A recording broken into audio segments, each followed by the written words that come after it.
biyya keenya malee biyya hambaa haqa keenya malee haqa ormaa haqa namaa hin barbaadu. Ummanni akka ummata Oromoo cunqurfame afnaan kan akka ummata Oromoo cunqurfamin hedduun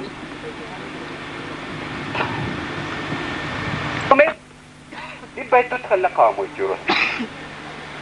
Har'a waraanni mootummaa Itoophiyaadhaa sadarkaa ajajoota dhaaba ilmaan Oromoo. Ilmaan Oromoo kan Oromiyaa bilisummaa Oromiyaadhaa jaalatan hundaati. Bilisummaa Oromiyaa gooti jaalatu immoo kan bakka tokkotti walitti qaban.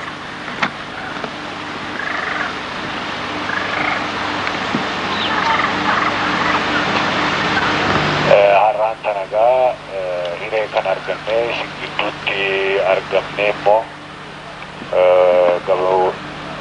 dhaamsa gabaabduu kanas walii dabarsuudhaaf hiree waan arganneef gammachuu guddaan nu dhaga'amaa jechuudha.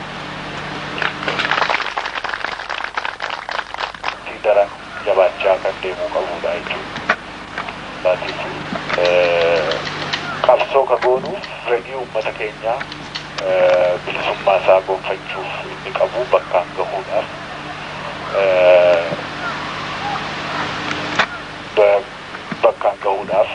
qabsootti jira jechuudha. Kanaafuu qabsoon kun kan uummataa waan ta'eef uummanni keenya qabsoo kana daran ka duraaniyyuu daran jajjabeessuunii fi bira dhaabbachuun qabsoo isaa bira dhaabbachuu fi hiree isaa ofii murteeffachuudhaaf yeroon gaariin inni qabu tokko amma yeroo kana keessattidha.